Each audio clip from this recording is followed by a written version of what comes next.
Hey, this is Ciderhelm, and this is an informal guide to Expert Lantern's Hook. Lantern's Hook is a moderate Tier 1 dungeon and some basic level 50 gear is recommended. As with all these guides, I will inform you of which encounters have DPS timers. If they do not have DPS timers, you can stack additional healers or readjust your party as necessary. If you enjoy this guide, please subscribe to the channel. Rorf is the first boss you will encounter in Lantern's Hook. During this encounter, you will also be dealing with 3 cats. We have the tank handle both Rorf and his cats while the party burns Rorf down.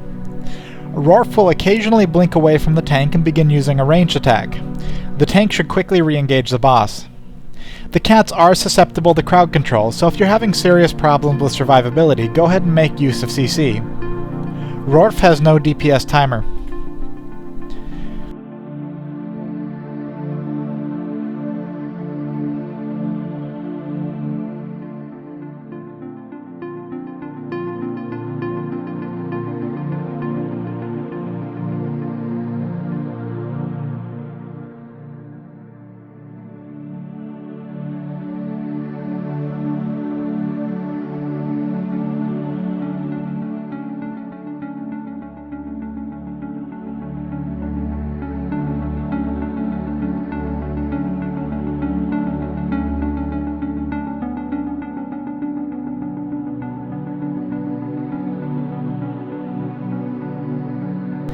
Pyromaster Cordalnald is a 2-phase encounter.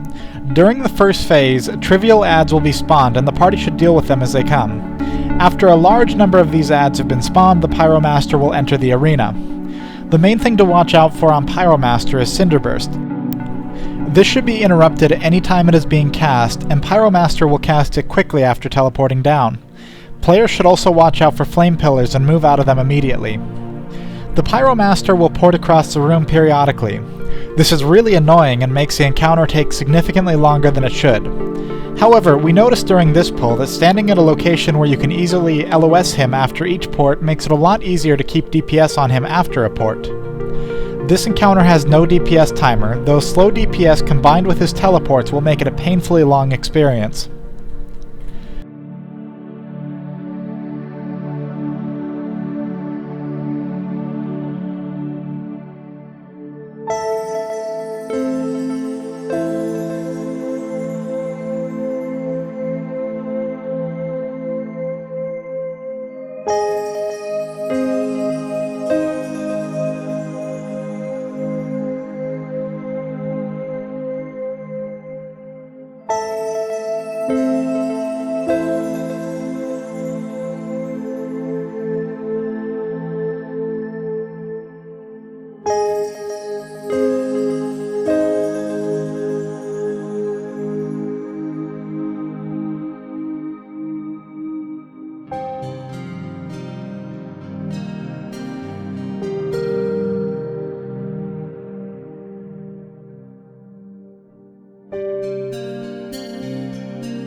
Flamebringer Drawl is the third encounter in Lantern Hook. During this encounter, Drawl will periodically pull all party members on top of him. Several seconds after this, players near each other will deal substantial damage to each other. Because of this, everyone needs to spread out immediately from each other after each pull. It can be helpful to have people spread out before the encounter begins so everyone knows where they're going to run. This encounter has no DPS timer.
Lord Re2 is the 4th encounter in Lantern Hook.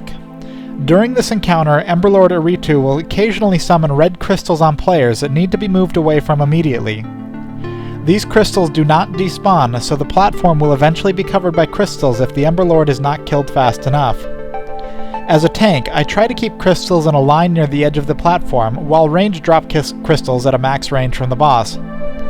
The second thing to watch out for on this encounter is a CC he will cast, which will cause a player to run in a random direction for several seconds.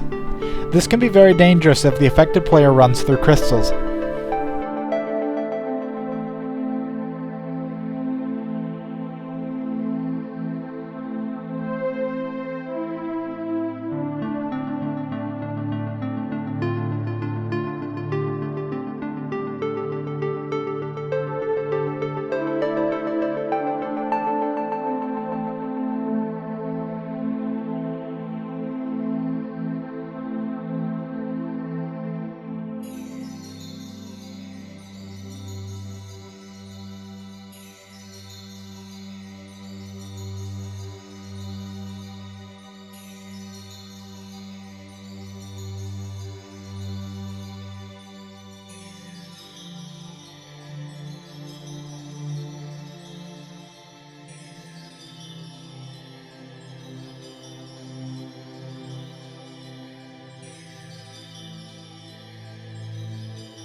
Oladair the Fire Hoof is the final encounter in Lantern Hook. Oladair has a frontal and rear cleave, so this encounter favors ranged players. Oladair also has a high damage charge he will do at random players, and he may cleave if 2 players are near each other during the charge, so players should stay at a range and spread apart from each other throughout the encounter. The other main mechanic to watch out for on this encounter is Flame Pillars. Oladair will periodically begin dropping a series of Flame Pillars wherever he is standing, so the tank should move away from these slowly while paying attention to nearby players.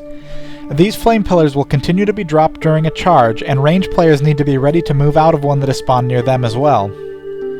Stay spread out from each other and you'll get through this. This encounter has no DPS timer, so additional healers are fine if you're having trouble with damage. Thanks for watching this video. Please subscribe if you've enjoyed it, and feel free to visit us on www.eventideguild.com if you have any questions.